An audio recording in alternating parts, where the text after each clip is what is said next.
Hi viewers, எல்லாருக்கும் வணக்கம். எல்லோரும் எப்படி இருக்கீங்க? கண்டிப்பாக நம்ம நல்லா இருப்போம். இன்றைக்கான வீடியோ அப்படின்னு சொல்லி பார்த்தீங்கன்னா, நம்ம சப்ஸ்கிரைபர் ஒருத்தவங்க கேரட் சட்னி ரெசிபி கேட்டிருந்தாங்க. அதுதான் இன்றைக்கி நம்ம பார்க்க போகிறோம். வாங்க வீடியோக்குள்ளே போகலாம்.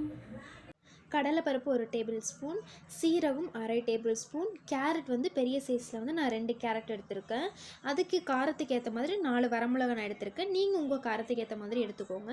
அதுக்கப்புறம் பார்த்திங்கன்னா ஒரு பேனில் ஆயில் ஊற்றிக்கோங்க. அது ஒரு 50% ஹீட் ஆனதுமே சீரகம் போட்டுருங்க. ரொம்ப ஹீட் ஆச்சு அப்படின்னா சீரகம் போட்டதையுமே வந்து அது கருகிடும். அதனால் ஒரு 50% இருக்கும்போதே நீங்கள் வந்து சீரகத்தை போட்டு ஃப்ரை பண்ணிடுங்க. அதுக்கப்புறம் பார்த்திங்கன்னா கடலைப்பருப்பு போட்டு அதையும் நல்லா ஃப்ரை பண்ணதுக்கப்புறமா வரமிளகா போட்டுருங்க. வரமிளகாயுமே நல்லா ஃப்ரை ஆகணும்.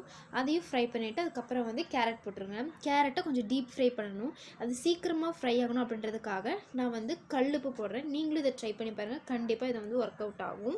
ஏன்னா இது சீக்கிரமாக வந்து நம்மளுக்கு ஃப்ரை பண்ணி கொடுத்துரும் கல்லுப்பு. சரிங்களா? அப்புறம் நானும் போட்டாச்சு. அதை போட்டு நல்லா ஃப்ரை பண்ணிட்டேன். அதுக்கப்புறம் பார்த்தீங்கன்னா புதினாவும் கொத்தமல்லியும் நீங்கள் சேர்த்திக்கோங்க. இது சேர்த்துனிங்கன்னா தான் இதோட டேஸ்ட் வந்து இன்னுமே டேஸ்ட்டாக இருக்கும். சரிங்களா? இது உங்களுக்கு பிடிச்சிருந்தால் நீங்கள் சேர்த்திக்கோங்க. அப்படி இல்லைன்னா நீங்கள் ஸ்கிப் பண்ணிக்கலாம்.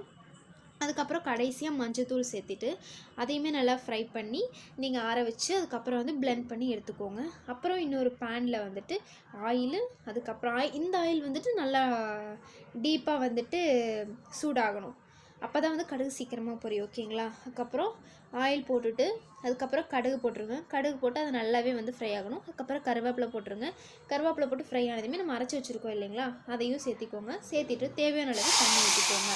இது வந்து கண்டிப்பாக எல்லாத்துக்குமே பிடிக்கும். இட்லி, தோசை, சப்பாத்தி, பூரின்னு சொல்லி எல்லாத்துக்குமே தொட்டுக்கலாம். நீங்கள் உங்களுக்கு பிடிச்சிருந்ததுன்னா கமெண்ட்ஸில் சொல்லுங்கள்.